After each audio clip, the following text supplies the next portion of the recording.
Hello everyone, my name is Umama Naeem Khan and I'm your physics faculty. I'm here to discuss with you the solutions and also to have the paper analysis of slot 1 for class 9th GTSC exam 2020. And since I'm your physics faculty, I'll be discussing with you the physics portion of the paper. But before that, आप सबने GTSC paper दे दिया है? दे दिया है? अगर नहीं दिया है, मतलब दे दिया है और अच्छा गया तो बहुत अच्छी बात है. I'm sure अच्छा गया होगा. अगर आपने पेपर नहीं दिया है, you can still attempt it in the next slot. The link is given in the description. Let us proceed with our discussion. Okay. Here on the screen is the first question. A positively charged rod is brought near the charged electroscope. Okay. This electroscope is already charged. As a result of doing this, the electroscope leaves move closer to each other. What is the charge on the electroscope? Okay, this is a positively charged rod, bachcho. So what happens is, if it was already a charged electroscope and you are bringing this positive charge, then it will be having a negative charge over here, right?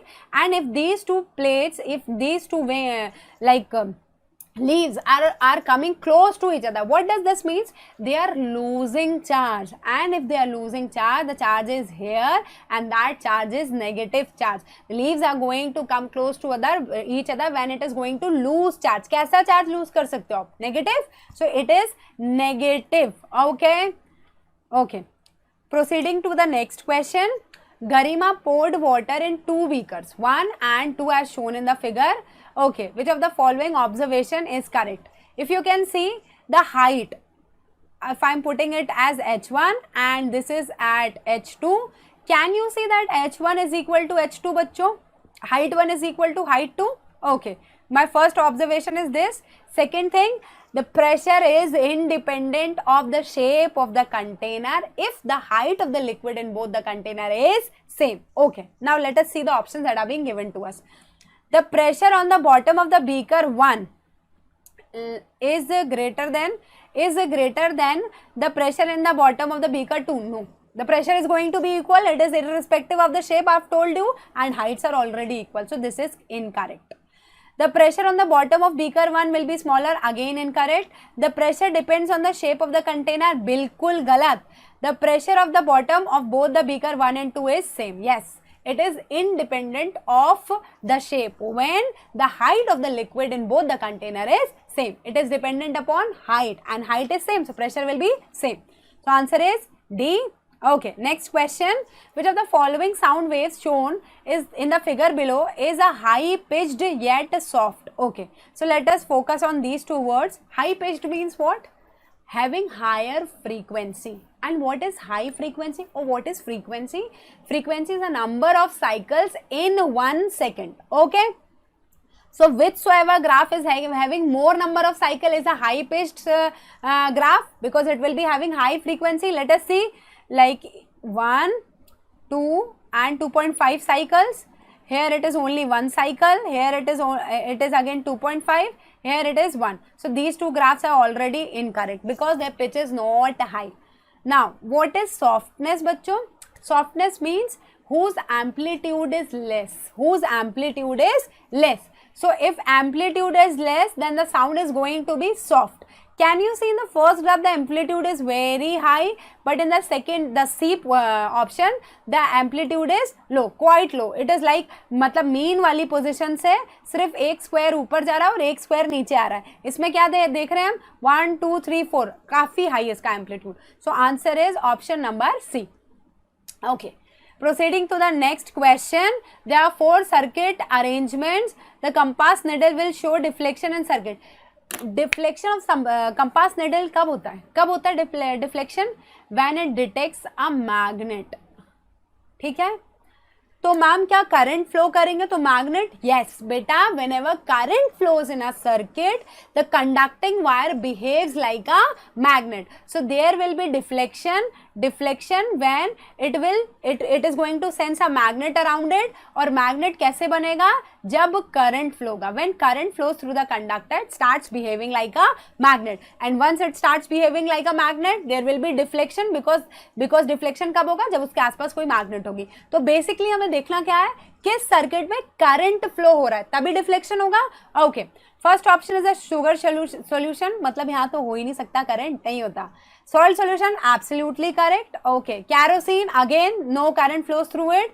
Distilled water again no current flows through it. So option number 2 only is correct, that is answer is C. Okay, okay, a car, next question is a car traveling normally towards a cliff, supposingly like this is our car bachcho and this is the cliff, with a speed of 50 meter per second. So this car's speed is 50 meter per second. Okay, it blows its horn when it was 0.7 kilometer away. जब cliff से 0.7 kilometer it was away, it blew its horn. Okay, 0.7 kilometer मतलब क्या बच्चों, 700 meters, right? Okay, taking the speed of the sound to be 300 meters in air, find the time taken by the driver to hear its echo. मतलब क्या होगा बच्चों, यहाँ से horn blow किया, हॉर्न, उसकी आवाज गई और टकरा के वापस आई, राइट? तो वेलोसिटी क्या होती है बच्चों, डिस्टेंस अपॉन टाइम होती है। यहाँ डिस्टेंस कितना होगा, जाने का प्लस वापस आने का, तो जाने का अगर d था, वापस आने का भी d था, तो 2d upon t। Now I am making further calculations here. So v कितना होगा मैम, देखो वेलोसिटी ऑफ कार कितनी है बच्चों, 50, एंड वेलोसिटी ऑफ साउंड कितनी है, 300, तो ये क्या हो जाएगी, ऐड हो जाएगी, relative velocity 300 because they are in the same direction, equal to 1400, 700 plus 700 is 1400 upon t. So from here t will be equal to 1400 upon 350. If you will calculate 35 fours are. Okay, so answer should be B, 4 seconds. Let us see, and it is B. Okay, next question.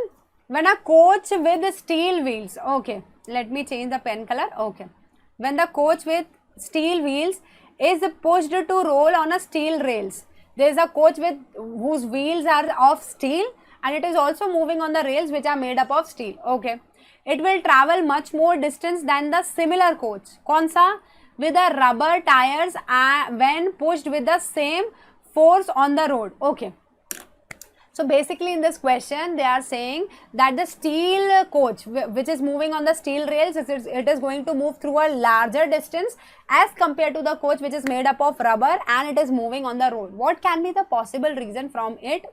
Question क्या बोल रहा है, which of the following reasons correctly explains the reason why rolling friction steel वाले case में कम है, किसके केस में, सेकेंड केस में. ओके, लेट अस अंडरस्टैंड बेटा, when it is the case of rubber, when it is the case of rubber किसके ऊपर है, किसके ऊपर है, it is on the road.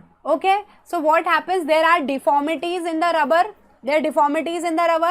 Because of those deformities and when it moves over the road, it brings additional sliding friction when the body slides with one on the another body. Okay, so this deformity is going to bring another sliding friction, additional sliding friction, so overall friction is going to add up and it is going to increase, and this is our answer, that because of this reason the rubber tire is going to move through a smaller distance as compared to the steel wheel. Okay, so this was all from the physics part. Now let us proceed towards the chemistry section.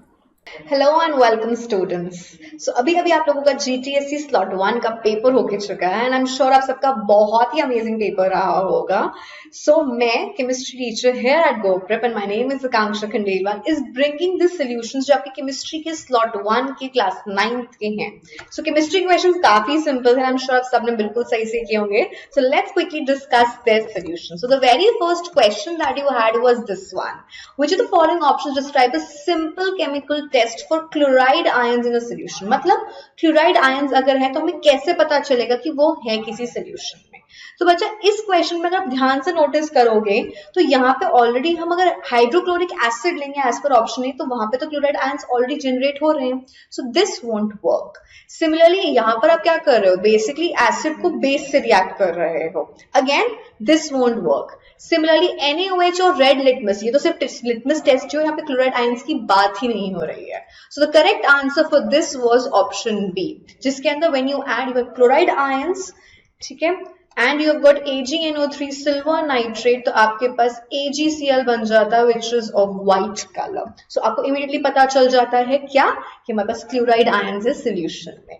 Then the next question was pretty simple. Which amongst the following plastics do not have cross links?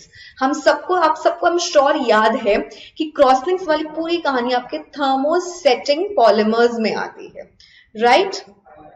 जो thermosetting polymers हैं उनमें आएगी आपकी. सो melamine और Bakelite कैसे हैं? दोनों ही thermosetting polymers हैं. सो बच्चा कौन सा? Nylon and terylene, they are what? They are thermoplastics, right? So they don't have cross links in them. So the correct answer for this question was option C, A and C, nylon and tyrolene. Moving on to the next question. This was interesting question. Calorific value refers to the amount of heat produced by unit volume. ठीक है? And you are taking 4.5 kg of the fuel. So the heat produced was इतना. Calculate the calorific value. इस question को बहुत ही easy था क्योंकि हमें पता है कैलोरिफिक वैल्यू आपकी किसके लिए होती है? 1 kg के लिए होती है. ये कह रहा है 4.5 kgs में फ्यूल ने इतनी हीट प्रोड्यूस करी, तो सिंपल है 1 kg में कितनी करी. So you gonna simply divide, right, by 5.4 and also you remember the units, it's kilojoules per kg. So इसे जब आप सॉल्व करोगे so you would get the option D as the right answer. The next question was, which of the following is used as a reducing agent in extraction of iron metal? So हमेशा याद रखिएगा, for your iron metals we use carbon, pure form of carbon, and out of these only your coke, option D, is the pure form of carbon जो हमारे reducing agent की तरह work करता है. Reducing agents basically वो होते हैं जो दूसरे को reduce करते हैं और खुद oxidize हो जाते हैं. ठीक है? So iron के extraction में आपका coke use होता है. Next statement was, this was a two statement part, ठीक है? Noble gas does not take part in chemical reaction. Electronic configuration of noble gas is stable. बिल्कुल सही कह रहे हैं.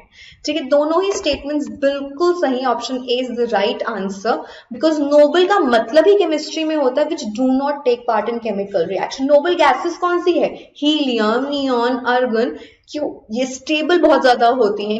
इनका octet full होता है. Electronic configuration stable है, जिस वजह से ये केमिकल रिएक्शन में पार्ट नहीं लेती हैं, इसीलिए इन्हें नोबल कहा जाता है. So correct answer was option A. Both the statement as well as the explanation is absolutely correct.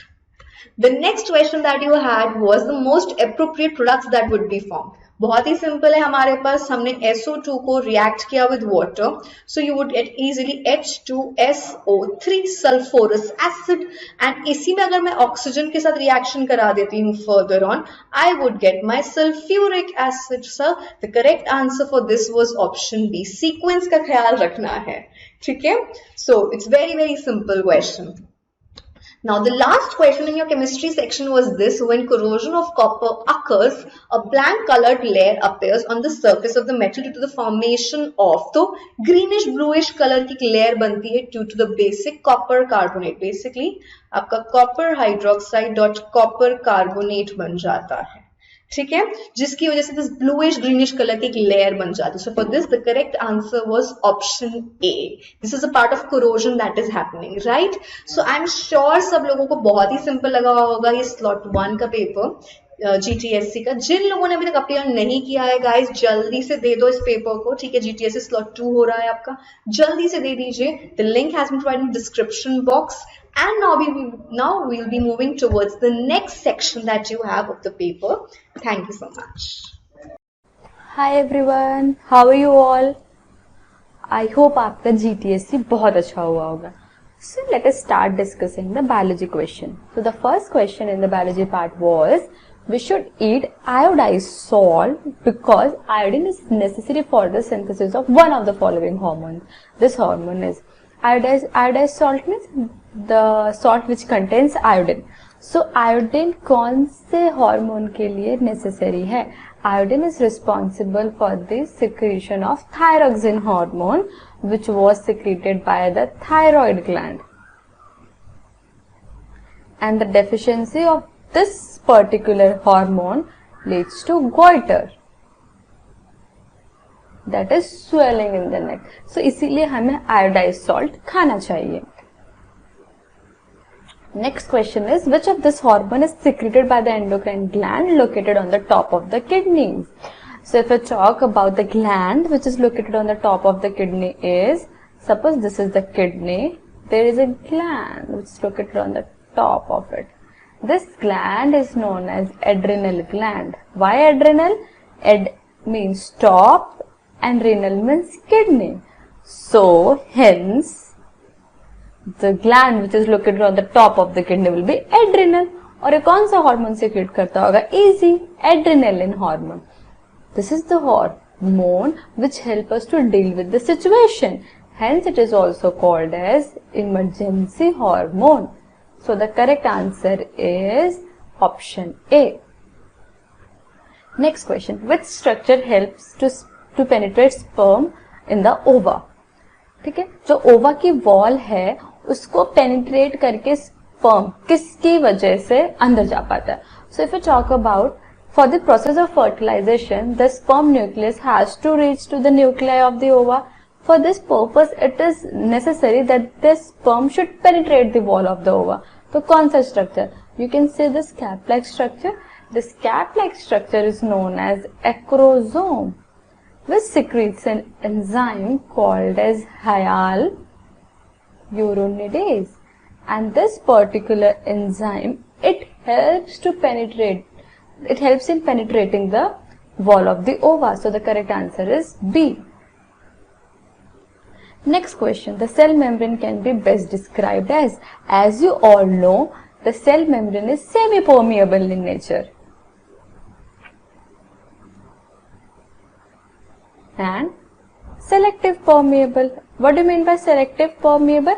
It selects and then permits. ठीक है, मतलब सबको अलाउ नहीं कर रही है, पहले वो सेलेक्ट कर रही है और कौन? Suppose this is our cell membrane, it selects A, B, C, D, there are 4 different elements and it will select which one will enters in the cell.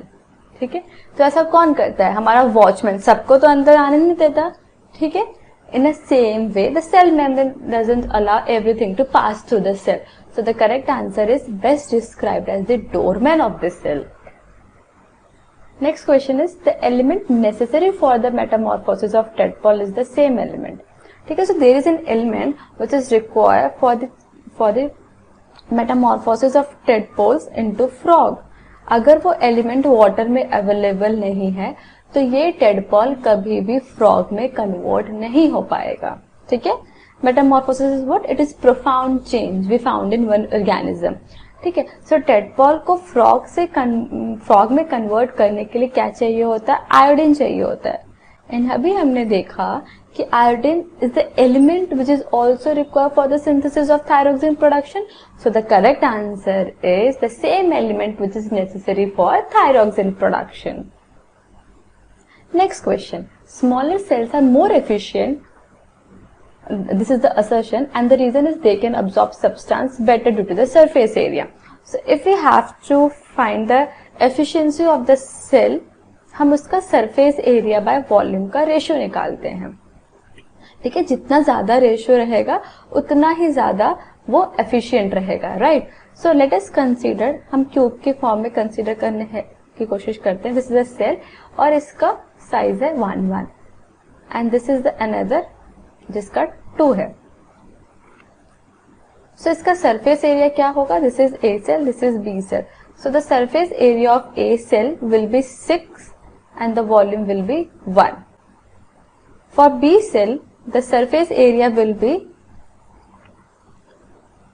And the volume will be 8. तो इसका surface area by volume ratio क्या रहा? Surface area by volume ratio रहा 6, इसका हुआ 2. तो surface area किसका ज्यादा है? इसका surface area by volume ratio किसका ज्यादा हुआ? ए का as compare to B. And it is small, तो यहाँ से न्यूट्रिएंट को आराम से, न्यूट्रिएंट रिक्वायरमेंट भी कम है और surface area by volume ratio भी ज्यादा है. Hence the assertion is true and the reason explains it well. So the correct answer is option A. Next question is, which of the following is true for a plant cell? Below are the options. As you all know, the plant cell has a cell wall inside which there is a cell membrane. So plant के पास एक cell wall भी होती है, किसकी बनी होती है generally, cellulose. So plant has a cellulosic cell wall and it has a cell membrane too. So the correct answer is plant have both a cell wall and a plasma membrane. Cell membrane is also known as plasma membrane. So the correct answer is option C. I hope आपके maximum questions correct हुए होंगे. Good luck. हे दोस्तों, सो हम अपने maths के paper की तरफ आगे बढ़ते हैं. सो किस प्रकार से हुआ आपका हमारा इस वाले जीटीएससी का पेपर. मैथ्स के पेपर में फर्स्ट क्वेश्चन अगर हम लोग देखें तो हमारा 7 फेसेस हैं, वर्टिसेस हैं और एजेस हमें निकालने हैं. ठीक है, तो क्या ये फॉर्मूला पढ़ा है सभी बच्चों ने किसी भी पॉलीहेड्रॉन के लिए, F plus V minus E equal to 2, faces plus vertices minus edges, ये हमें निकालना है, इक्वल टू 2. इसको x मान लो चाहे तो. ठीक है, अगर आप यहां से देखो 17 माइनस 2, x क्या आ जाएगा 15 मस्ट बी द आंसर. ठीक है, तो एजेस का आंसर 15 है. ठीक है, ये फॉर्मूला ध्यान रखिएगा. सेकंड क्वेश्चन पे अगर हम आए तो ये सेकंड क्वेश्चन आई थिंक ऐसा है 2 की पावर 3x माइनस 1 प्लस 10. यहाँ पे गलती से टाइपो एरर है, आई थिंक है ना, टाइपो एरर है. डिवाइडेड बाई 7, अगर 7 को उधर मल्टीप्लाई कर दूं, ये 7 डिवाइड में है तो ये हो जाएगा 42. 2 की पावर 3x माइनस 1 इधर जाके क्या हो जाएगा 42 माइनस 10 इज 32 होता है 2 की पावर 5. तो 3x माइनस 1 अगर 5 के इक्वल है, दोनों 2 की पावर से हैं, दोनों को इक्वेट कर दिया तो x क्या आ जाएगा, x आ जाएगा 5 प्लस 1 बाई 3 मतलब 6 बाई 3 मतलब 2 कोई ऑप्शन है, डी ऑप्शन है यार. सही है ना, तो पक्का बहुत सारे बच्चों ने बिल्कुल सही आंसर किया होगा. थर्ड क्वेश्चन पे आ जाते हैं. थर्ड क्वेश्चन प्रोबेबिलिटी का क्वेश्चन है. प्रोबेबिलिटी के क्वेश्चन आई थिंक सभी बच्चों को बहुत ज्यादा पसंद होंगे प्रोबेबिलिटी के क्वेश्चन. तो प्रोबेबिलिटी के क्वेश्चन में भाई हमसे बोला हुआ है कि एक गर्ल है जो कैलकुलेट करती है winning the first prizes in the lottery is 0.08. If 6000 tickets are sold, how many tickets has she bought. ठीक है, प्रोबेबिलिटी क्या होता है, number of favourable outcome over total number of outcome. तो प्रोबेबिलिटी ऑफ विनिंग क्या हो जाएगा, number of tickets bought divided by number of ticket sold. ठीक है, तो नंबर ऑफ टिकट बॉट क्या हो जाएगा, number of ticket sold multiply this probability. ठीक है, तो हमारा फाइनल आंसर एक्चुअली क्या हो जाना चाहिए, 0.08 मल्टीप्लाई 6000. ठीक है, ये हमारा फाइनल आंसर हो जाना चाहिए. ठीक है, तो यहां से आई थिंक ये आंसर आ जाना चाहिए ना, सी आ रहा है इसका आंसर जी. तो हमारा फोर्थ क्वेश्चन इस पे आ जाते हैं. M8 के लिए क्या ट्रू है, ऑप्शन में डाल के देख लो यार, इतना नहीं पता, M की जगह 8 डाल के देख लो. 8 माइनस 3 क्या होता है, 5 होता है. 5 माइनस 2 3, तो फर्स्ट ही ऑप्शन सही लग रहा है यार. बाकी चेक करने की इतना कोई टेंशन नहीं, फर्स्ट ऑप्शन में चेक करके सही हो गया. नेक्स्ट क्वेश्चन पे हम लोग चलते हैं. Irrational number between 1 and 2. Irrational number डालने का कोई कौन सा ऑप्शन गलत है, पहले वही देख लेते हैं. ये गलत है, ये गलत है. इर्रेशनल नंबर होता है जो कभी टर्मिनेट नहीं हो रहे हैं और कोई उनका पैटर्न नहीं रिपीट हो रहा है, तो ये भी गलत लग रहा है, तो टर्मिनेट हो जा रहे हैं. ठीक है, √2 क्या होता है, √2 एक इर्रेशनल नंबर है जिसको अप्रोक्सीमेट ऐसे करते हैं लेकिन ये खत्म नहीं होता कभी भी. √2.4 is also a irrational number. √3 is 1.732 के लगभग इसकी वैल्यू आती है और ये भी कभी खत्म नहीं होता है. ठीक है, तो ये इर्रेशनल नंबर है. ए आंसर है भाई, ए आंसर लग रहा है इसका, बिल्कुल सही है. सभी बच्चे बहुत शानदार हैं यार इन क्वेश्चंस पे, कितनी जल्दी जल्दी सॉल्व करवा रहे हैं. अरे वाह, ये तो कितना सिंपल है. 2 into 10, 3 into 1 unit place, 4 into 1/10, 5 into क्या होना चाहिए 1/100 होना चाहिए, ऐसे ही होना चाहिए, पॉइंट के बाद आ रहे हैं. तो y हो गया 100 और ये हो गया 10, 90 आना चाहिए यार इसका, 90 मस्ट बी द आंसर. ठीक है, नेक्स्ट क्वेश्चन पे हम बढ़ते हैं. ट्रेपीजियम का एरिया का फॉर्मूला कितने बच्चों को, जो भी बच्चे यहाँ पे इस पेपर को देख रहे हैं, कितने बच्चों को याद है ट्रेपीजियम का फॉर्मूला होता है. यहाँ पर तो वैसे सिंपल निकाल सकते हैं हम, इस रेक्टेंगल पीएसआरटी का एरिया प्लस ट्राइंगल क्यूआरटी का एरिया से भी निकाल सकते हैं. ठीक है ना, इस रेक्टेंगल का एरिया निकाल दें और इस ट्राइंगल का एरिया निकाल दें. इसका एरिया क्या है, इसका तो सिंपल 8 मल्टीप्लाई दिस लेंथ, ये लेंथ भी निकाल सकते हैं, ये लेंथ इससे निकाल सकते हैं, √17 स्क्वायर माइनस 8 स्क्वायर करके लेंथ निकाल सकते हैं. हाफ बेस इंटू हाइट, ये हमारा इसका एरिया हो जाएगा क्यूआरटी का, और लेंथ इंटू बेस इसका एरिया हो जाएगा. ठीक है, तो इससे हमारा आंसर आ जाएगा. आप कैलकुलेट करके देखिएगा, ये आंसर आ जाएगा. ठीक है, पक्का. यहां पर तो है ना. ठीक है, ट्रेपीजियम का डायरेक्ट फॉर्मूला लगाने की कोई जरूरत नहीं है. Frequency of the class. एक बार इस सॉरी इसका आंसर दिखाने से पहले अब देखो यहाँ पर ना सबसे पहले इस टेबल से नोट कर लिया करो कि 70 से 80 के बीच में क्या क्या आ रहा है। 70 से 80 के बीच में आपको जो भी दिखाई दे उसको नोट डाउन कर लो, ठीक है, उसे छोड़ना नहीं है, ठीक है। तो यहाँ पे क्या बना लेंगे हम, एक फ्रीक्वेंसी टेबल बना लेंगे, अगर सभी बच्चों को ये फ्रीक्वेंसी टेबल बनानी आती है तो, ठीक है। तो अगर इस फ्रीक्वेंसी टेबल को आप बनाओगे, आई थिंक यहाँ पे 4 आना चाहिए, यहाँ पे 8 आना चाहिए, यहाँ पे 3 आना चाहिए, यहाँ पे 3 आना चाहिए, यहाँ पे 2 आना चाहिए, ठीक है। तो 70 से 80 के बीच में क्या फ्रीक्वेंसी है, 3 फ्रीक्वेंसी है, 3 चीजें आ रही हैं, पहला आंसर हो गया, ठीक है। अब 50-50 की चॉइस हो गई हमारे पास। फिर क्या बोला है, lower size limit of 70 to 80, तो 70 है भाई लोअर साइज लिमिट में, डी आंसर आ गया, आगे बढ़ने की जरूरत नहीं है। क्लास साइज क्या है, highest number minus lowest number 10, ठीक है, डी इज द आंसर, ठीक है। तो बहुत ही सिंपल सा क्वेश्चन है स्टैट्स का। Now which of the following is incorrect, कोई भी दो कॉन्ग्रुएंट फिगर हैं तो उनका एरिया सेम होगा, ये तो बिल्कुल सही है, ये ट्रू है।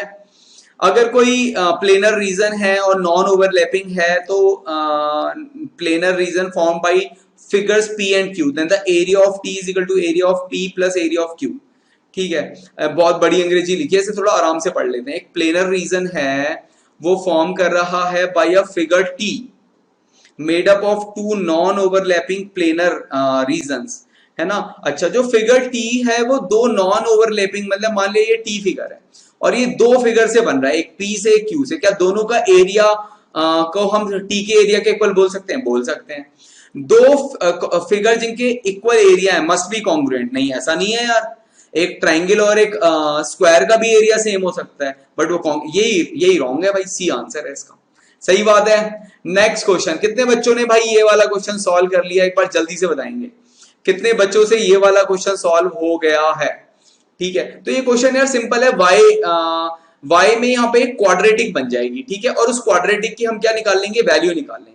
इसको थोड़ा सॉल्व कर लो, 3y into 2y 6y square minus 21y minus 3y plus 12 minus 63, मुंह जवानी करते हैं थोड़ा, 6y square minus 24y minus 51 आ जाएगा, ये सही बात है, ठीक है। तो है ना, इतना आ जाएगा 6y square minus 24y minus 51, उसमें x y की जगह माइनस डाल देंगे -2, तो आई थिंक क्या वैल्यू आ रही है इसकी, सॉरी इसकी वैल्यू 21 आ रही है ना।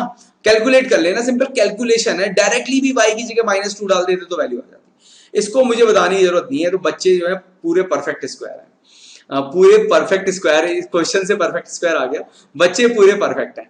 5 डिजिट का ग्रेटेस्ट नंबर पहले तो बताओ क्या हो सकता है, 5 बार 9। अब ये परफेक्ट स्क्वायर हो ये कैसे बताएंगे, तो हम इसका स्क्वायर रूट निकाल सकते हैं लॉन्ग डिवीजन मेथड से, और देखेंगे कि क्या सबट्रैक्ट करना पड़ेगा। लॉन्ग डिवीजन मेथड से इसका स्क्वायर रूट निकाल सकते हैं, ठीक है। अब लास्ट में देखोगे कि यहाँ पे 143 आ रहा है, अब लास्ट में देखोगे कि यहाँ पे 143 आ रहा है, तो ठीक है, तो 143 अगर नहीं आता रिमाइंडर में लॉन्ग डिवीजन से जब आप निकालोगे तो ये परफेक्ट स्क्वायर होता, तो 143 सबट्रैक्ट कर दीजिए। आई थिंक कुछ ऐसा आंसर आ जाना चाहिए, ठीक है, बी आंसर आ जाना चाहिए। यहां पर रिमाइंडर ये आएगा जब आप लॉन्ग डिवीजन मेथड से इसका स्क्वायर रूट निकालोगे, 8th क्लास में पढ़ चुके हो सभी बच्चे। नेक्स्ट क्वेश्चन क्या है भाई, नेक्स्ट क्वेश्चन है, one chord other than diameter of a circle is known to be 10 centimetre, then the radius of circle must be, ये तो मस्त लग रहा है। तो अब देखो इस तरह के क्वेश्चन कैसे करते हैं, डायमीटर नहीं है, कोई और कॉर्ड है जिसका लेंथ क्या है 10 सेंटीमीटर है, ठीक है। अच्छा आप ये देखो कि इस पे अगर इस पे परपेंडिकुलर डालो आप यहाँ पे, तो ये जो लेंथ होगी ये 5 होगी, सही बात है, और ये हो गई आपकी रेडियस, ये हो गई रेडियस। तो रेडियस क्या इस लेंथ से बड़ी होनी चाहिए कि नहीं होनी चाहिए, है ना, ये सॉरी ये रेडियस नहीं हुई, ये हो गई आपकी रेडियस, माफ कीजिएगा, क्या बोल रहा हूँ मैं ना, मेरा दिमाग चल गया है, मैं बोलो मैथ्स टीचर बेकार है, बदलो भाई से, ठीक है, ऐसे बोलना है, ऐसे नहीं बोलना है ना ज्यादा। तो ये हमारी रेडियस है, ठीक है। तो हमें पता है कि किसी भी ट्राइंगल में हाइपोटेन्यूज हमेशा बड़ा होता है बेस से भी और परपेंडिकुलर से भी, तो यहाँ पे रेडियस बड़ी होगी 5 से, तो रेडियस ग्रेटर देन 5 सेंटीमीटर बोल सकते हैं भाई, सही लगे, सही है भाई, अभी तो ठीक है ना, ठीक है। नेक्स्ट क्वेश्चन पे चलते हैं। नेक्स्ट क्वेश्चन में वो बोला हुआ है कि राइट सर्कुलर सिलेंडर है, उसकी रेडियस ऑफ द बेस को आधा कर दिया है, ठीक है भाई, ये कर दिया है, और बोला है हाइट को सेम रखा है। तो शुरुआत में वॉल्यूम क्या होता है, शुरुआत में वॉल्यूम होता है पाई आर स्क्वायर एच, बाद में जो रिड्यूस वॉल्यूम है, अच्छा उसका रेशियो पहले ऊपर लेना है, रिड्यूस वॉल्यूम का रेशो ऊपर लेना है, तो वो क्या हो जाएगा, पाई r/2 का स्क्वायर इंटू h। तो ये 1/4 रेशो आ रहा है यार मेरे ख्याल से, है ना, 1/4 रेशो आएगा, आप कैलकुलेट करके देख लेना।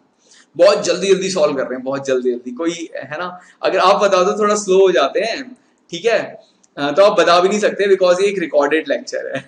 तो नेक्स्ट क्वेश्चन है, the parallel side of a trapezium are in the ratio this. अच्छा, द ट्रेपीजियम का जो एरिया होता है, अभी पहले भी आया था तब हमने रेक्टेंगल और ट्राइंगल से काम चला लिया था, क्या होता है ट्रेपीजियम का एरिया, होता है half sum of parallel side into height, ये एरिया होता है। तो यहाँ पे क्या हो जाएगा, मान लिया जो लेंथ है वो 3x है और दूसरी लेंथ 4x है, ठीक है, जो पैरेलल साइड्स है हमारी, ठीक है, क्योंकि 3/4 के रेशो में दिया है, तो half sum of parallel side into height, height यहाँ पे 12 दिया है, एरिया क्या दिया हुआ है 630, यहां से x कैलकुलेट कर लो, यहां से x कैलकुलेट करोगे, I think 42x equal to 630 आ जाएगा, और x आ जाएगा हमारा 15, यहां से x निकालो जरा, 15 आ जाएगा, तो छोटी हाइट क्या है 3x, 3 into 15 is 45 must be the answer, ठीक है। Next question on our computer screen, अगर ABC रियल नंबर है तो इनमें से कौन सा सही है, तो मतलब इससे बच्चों वाला क्वेश्चन क्या होगा, मेरे को जो डायरेक्ट सही है उसी पे क्लिक करता हूँ, minus into minus is plus, तो A minus B plus C, D direct answer सही लग रहा है, ये तो सही नहीं लग रहा है यार, यहाँ पे प्लस का माइनस कैसे चेंज कर दिया, ये सब गलत है, ठीक है, D सही है, बढ़िया। Next question on our computer screen is, जितने डेसिमल प्लेस होते हैं उतनी सक्सेसिव मैग्निफिकेशन करनी पड़ती है। वैसे तो ये हमारे CBSE के सिलेबस से हट गया है, बट स्टिल पढ़ लेते हैं, ठीक है। तो यहाँ पे डेसिमल प्लेस ऑलरेडी एक है, इसके बाद कितने डेसिमल प्लेसेस चाहिए, 3, तो कितनी सक्सेसिव मैग्निफिकेशन करनी पड़ेगी, 3, ठीक है, जितने डेसिमल प्लेसेस तक चाहिए होता है उतनी सक्सेसिव मैग्निफिकेशन करनी पड़ती है। Next question on our computer screen is, ठीक है, तो ये हमारा कॉस्ट प्राइस वाला क्वेश्चन, कितने बच्चों ने ये क्वेश्चन सॉल्व कर रखा है ऑलरेडी। कॉस्ट प्राइस यहाँ पे मान लिया, कॉस्ट प्राइस क्या है x, मुंह जबानी सॉल्व करते हैं, जो लॉस होगा वो क्या होगा 10% ऑफ x, मतलब x/10, ठीक है, मुंह जबानी सॉल्व कर रहा हूं, तो जो लॉस होगा वो होगा cost price minus selling price, तो वो क्या होगा x/10, मतलब लॉस क्या है x/10 equal to x minus selling price is 540, यहां से x कैलकुलेट करो, मतलब मैंने क्या बोला आपको, x minus x/10 equal to 540, ठीक है, x क्या माना था, कॉस्ट प्राइस माना था, x क्या है, कॉस्ट प्राइस है, ठीक है, तो यहां से अगर आप x को कैलकुलेट करोगे वो 600 आ जाना चाहिए, यहां से x हमारा 600 आ जाना चाहिए, देख लेना भाई ध्यान से, सही बता रहा हूं नहीं बता रहा हूं मैं, C इज द आंसर। को प्राइम जो आपस में जिनका कॉमन फैक्टर ना हो, इनका है, ये नहीं हो सकता, इनका है, ये भी आपस में कॉमन फैक्टर है, इनका नहीं लग रहा यार मेरे को, ठीक है, इनका भी है, C इज द आंसर। जिनका आपस में कोई कॉमन फैक्टर ना हो, इनका नहीं है, बस बाकी सबका है।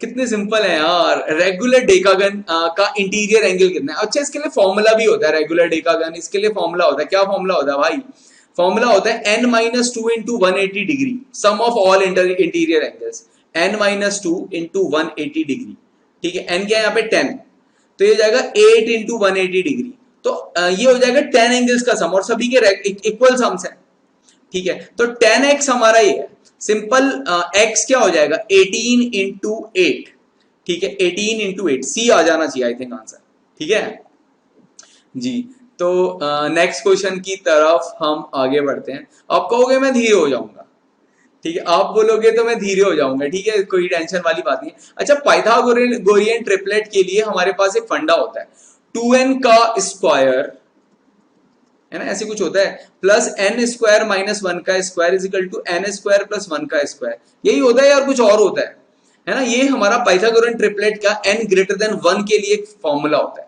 तो यहां पर जो सबसे छोटा है वो है 2n, सबसे छोटे को हम बोलते हैं 2n 18 है हमारा, ठीक है, तो n क्या हो गया 9, ठीक है, तो 9 का स्क्वायर 81 माइनस 80 हो गया दूसरा नंबर, और 9 का स्क्वायर 81 प्लस 1 इज 82 हो गया, तो 82, ठीक है, D इज द आंसर। ये वाला फंडा याद रखो यार, बस बाकी सब सही है, ठीक है। एप्टीट्यूड वाले पार्ट में भी मैं आपके साथ हूं, चलो एप्टीट्यूड वाले पार्ट को सॉल्व करते हैं। ये एक बड़ा खतरनाक सा क्वेश्चन है कि a plus b c plus d से बड़ा है और b plus a b plus c से छोटा है, तो हमें बताना है इनमें से कौन सा ट्रू है। अच्छा, इस तरह का जब भी क्वेश्चन आए तो आप इसे सिंपली भी कर सकते हो, और कि कोई नंबर सोच के भी कर सकते हो, कोई a और b ऐसे ले लो, c और d ऐसे ले लो, ठीक है, और थोड़ा सॉल्व करके भी कर सकते हो। मैं तो कहता हूं सॉल्व करके करते हैं। हम इन दोनों इक्वेशन को ऐड कर देते हैं, इन दोनों को ऐड कर देते हैं। ऐड करेंगे तो क्या होगा, 2a plus B plus D, है ना, इज ग्रेटर देन, ऐड कर देते, जो ग्रेटर वाली साइड है उसे एक साइड रखते हैं, ग्रेटर वाली साइड को ग्रेटर वाली साइड रखते हैं, सॉरी। तो ये हो जाएगा a प्लस 2b प्लस सी, और जो लेस वाली साइड है उसे लेस वाली साइड रखते हैं, ये लेस वाली साइड है। तो ये हो जाएगा c plus 2d plus a। तो c प्लस a से c प्लस a कैंसिल, यहां से आ गया 2b is greater than 2d, positive से positive quantity cancel, b is greater than d। ठीक है, ये फर्स्ट एप्टीट्यूड का क्वेश्चन है। भाई मेरा एप्टीट्यूड भी सही नहीं लग रहा, मुझे भी टाइम लग गया यहाँ पे। तो कॉमन कैरेक्टरिस्टिक वाली कौन सी फिगर है यहाँ पे, कॉमन कैरेक्टरिस्टिक वाली कौन सी फिगर है? अगर आप ऑब्जर्व करोगे तो if you observe the pattern of A and D, we can see both have common close shapes at their ends only, therefore A and D are the similar. ठीक है, ए और डी यहाँ पे सिमिलर है। C answer है कि नहीं है? बिल्कुल सही है यार। ठीक है, आप ऑब्जर्व करो जरा शेप्स यहाँ पे। नेक्स्ट क्वेश्चन की तरफ हम आते हैं। The interchange of which of the given number science will giving the equation meaningful. अंग्रेजी बोल रहा भाई यहाँ पे, मतलब ये पता है कहना क्या चाह रहा है कि हम किसको किससे चेंज करें, प्लस को माइनस से चेंज करें, या मल्टीप्लाई को प्लस से चेंज करें, या 8 से 6 को चेंज करें कि ये इक्वेशन जो है मीनिंगफुल हो जाए। ठीक है, तो हमें क्या करना पड़ेगा, हमें हर ऑप्शन चेक करना पड़ेगा। हमें क्या करना पड़ेगा, हर ऑप्शन चेक करना पड़ेगा। तो इसका डायरेक्टली आपको हर ऑप्शन चेक करना, मैं तो इतना बोलना चाहूंगा, ये जैसे प्लस है, प्लस की जगह मल्टीप्लाई लिख दो, ये लास्ट आंसर है इसका, डी आंसर है। इसकी जगह प्लस लिख दो, इसकी जगह मल्टीप्लाई लिख दो, देखो आंसर आता है कि नहीं आता। 20 multiply 3 60, 60 plus 6 into 8, 6 into 8 is 48 minus 32। इसको सॉल्व करते हैं, इसको सॉल्व करो। 48 माइनस 32 इज 16, 60 प्लस 16 इज 76, यही सही है। ठीक है, अब आप कहोगे सर आपने सारे क्यों नहीं सॉल्व करके दिखाए? यार आप खुद कर लेना यार, इतना टाइम आपका भी नहीं लेते हैं ना, यहाँ पे फुटेज जा रही है ना हमारी यूट्यूब पे, तो जल्दी सॉल्व करने के लिए इसलिए मैंने भी आंसर के साथ इसे सॉल्व किया। ठीक है, अब ये हमारा बहुत ही शानदार सा क्वेश्चन लग रहा है, 6 एलिफेंट्स। वाह वाह वाह, बड़ा शानदार लग रहा है ये वाला क्वेश्चन। अगर ये भी एप्टीट्यूड के क्वेश्चन तो ऐसे ही होते हैं ना यार हमारे। तो अगर हम यहाँ पे बड़े ध्यान से देखें कि करेक्ट वेट सीक्वेंस क्या है जो यहाँ पर बोली गई है उसके हिसाब से। ठीक है, पहले इस क्वेश्चन को पढ़ लिया। इन सभी को क्या किया, एलिफेंट्स को वेट किया। भाई किस में वेट किया? जो एलिफेंट यू है वो आर से तो बड़ा है, हैवी वेट है, बट टी से छोटा है। ठीक है, एलिफेंट पी एंड एस का सेम वेट है। एलिफेंट क्यू जो है वो हल्का है, पी और आर दोनों से हल्का है।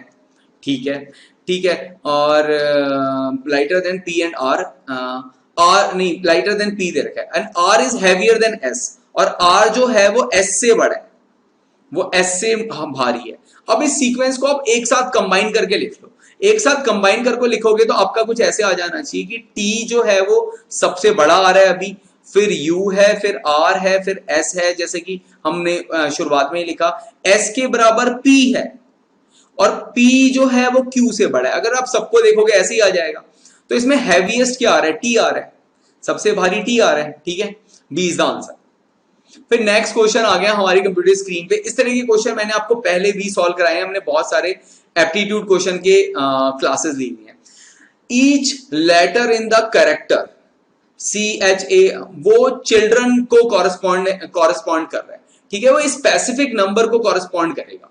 ठीक है, सिमिलरली हीरा लाल भी हमारा एक स्पेसिफिक नंबर को कॉरेस्पॉन्ड करेगा।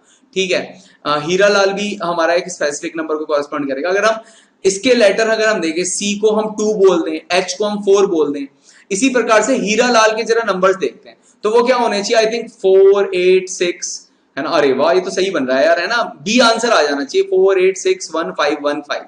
ठीक है, अब देखो यहाँ पे 4 किसे कॉरेस्पॉन्ड कर रहा है? H को कॉरेस्पॉन्ड कर रहा है दोनों में। ठीक है, तो ये सिंपल है कि जिसके सामने जो नंबर आ रहा है वो उसे कॉरेस्पॉन्ड कर रहा है। ये तो कोडिंग का भी क्वेश्चन नहीं है, तो डायरेक्ट है, ये तो डायरेक्ट है। ठीक है, तो इसे तो हर बच्चा सॉल्व कर सकता है। C के सामने 2 है, H का मतलब 4 है, A का मतलब 1 है, R का मतलब 6 है। ठीक है, तो ये तो हर बच्चा इसे देख सकता है कि भाई H का मतलब 4 है, तो यहाँ पे 4 लिख लो। I का मतलब, यहां से देखो I का मतलब तीसरे नंबर पे 8 आ रहा है, तो 8 लिख लो। ठीक है जी, नेक्स्ट क्वेश्चन पे चलते हैं। नेक्स्ट क्वेश्चन यार, इस तरीके के जो क्वेश्चन होता है आपको फिगर बनानी पड़ती है। आपको फिगर बनानी पड़ती है, नॉर्थ ईस्ट वेस्ट साउथ, आपको ये बनानी पड़ेगी, ठीक है।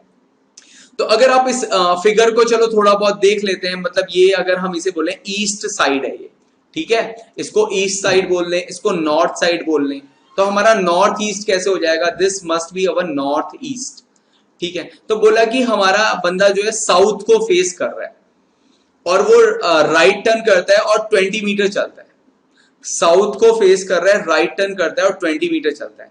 चलो पहले पूरा पढ़ लेते हैं एक बार, है ना, एक बार पूरा पढ़ लेते हैं इस क्वेश्चन को। साउथ को फेस कर रहा है, ओके ग्रेट, राइट टर्न करता है, साउथ कहां पे हो गया, ईस्ट के अपोजिट में क्या होता है वेस्ट, नॉर्थ के अपोजिट में क्या होता है साउथ। तो साउथ को मान लिया मेरा फेस है, मेरा उधर को फेस है, और मैं राइट टर्न करूंगा और मैं 20 मीटर चलूंगा, मतलब मैं वेस्ट की साइड चल रहा हूं, तो वेस्ट की साइड 20 मीटर गया। फिर बोला उसने अगेन उसने राइट टर्न लिया और 10 मीटर चला, राइट टर्न लिया और 10 मीटर चला, बहुत बढ़िया। फिर बोला, है ना, इधर कोई चलेगा ना 10 मीटर, फिर बोला उसने लेफ्ट टर्न लिया और फिर 10 मीटर चला, बहुत बढ़िया। फिर उसने बोला फिर उसने राइट टर्न लिया और 20 मीटर चला, बहुत बढ़िया। हम हमेशा जैसे वो बोल रहे हैं वैसे वैसे करते रहते हैं। फिर बोल रहे हैं कि फिर उसने फिर राइट टर्न लिया, फिर 60 मीटर चला, फिर 60 मीटर चला, ये 60 मीटर चला, फाइनली वो स्टार्टिंग पॉइंट से किस डायरेक्शन में, अगर हम देखें स्टार्टिंग पॉइंट से वो नॉर्थ ईस्ट की डायरेक्शन हमें दिखा रहा है ना यार। इस यहां पर अगर आएगा, देखो 20 इधर गया, 10 इधर गया, है ना, 30 इधर चला गया, फिर वापस जब आया 30, तो ये बिल्कुल सेंटर में, बिल्कुल नॉर्थ ईस्ट में इक्वल एंगल होगा ना, 30 इधर गया 30 इधर आया, ठीक है। तो एकदम बिल्कुल ये वाला आएगा स्टार्टिंग पोजीशन से। अगर हम देखें नॉर्थ ईस्ट, यहाँ पे आंसर आना चाहिए, B is the answer. Let we go for the next question. Series वाले क्वेश्चन सभी बच्चों ने बिल्कुल करे होंगे ये वाले क्वेश्चन।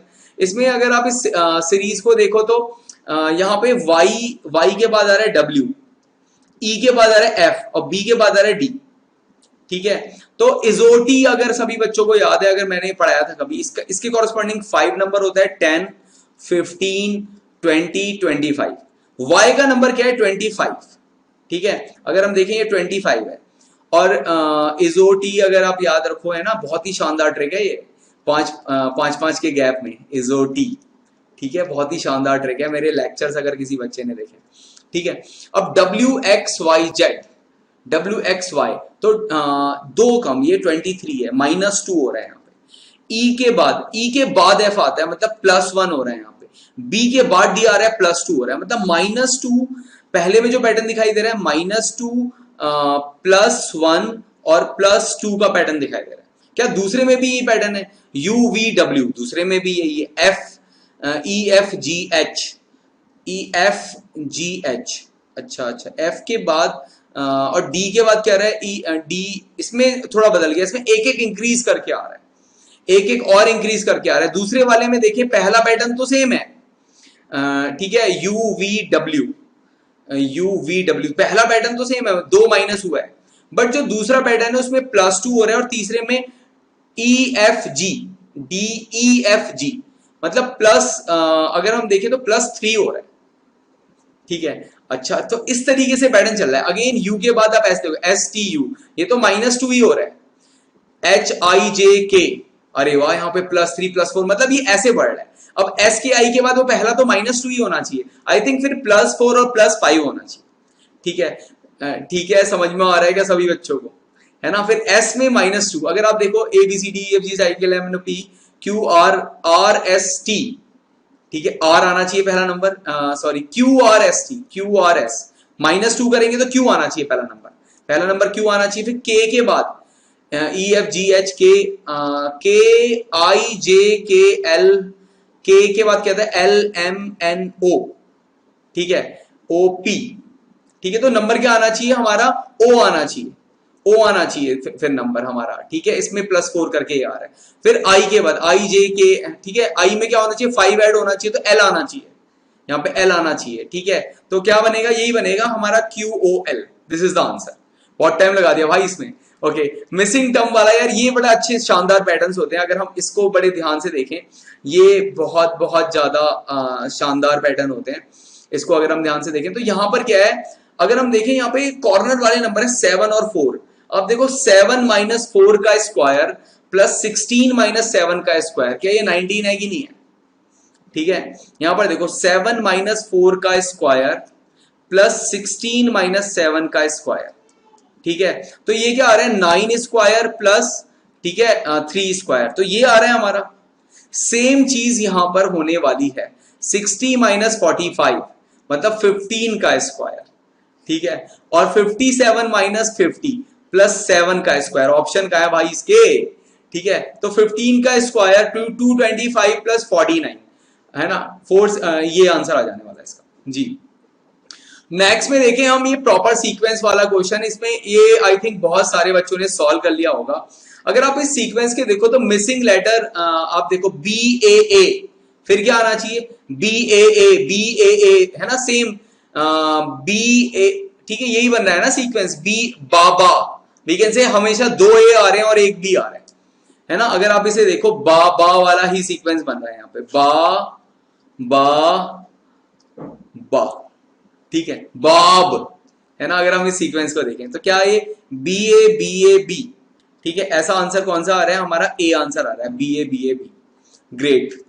सो नेक्स्ट क्वेश्चन पे आते हैं हम, determine the number of rectangles. तो रेक्टेंगल भाई काउंट कर लो, एक एक करके काउंट करने पड़ेंगे। मान लिया इसमें रेक्टेंगल, ठीक है, अगर आप इसमें रेक्टेंगल देखो, एक ये रेक्टेंगल, इसको नाम दे दो PQRS। अब PQ को कंबाइन मिला के भी एक रेक्टेंगल हमारा बनेगा, ठीक है। अगर आप देखो 4 तो ये हो गए छोटे वाले, ठीक है, PQ को कंबाइन बना के एक रेक्टेंगल हो गया, QS को कंबाइन बना के एक रेक्टेंगल हो गया, RS को और PR को कंबाइन बना के एक रेक्टेंगल हो गया, सही बात है।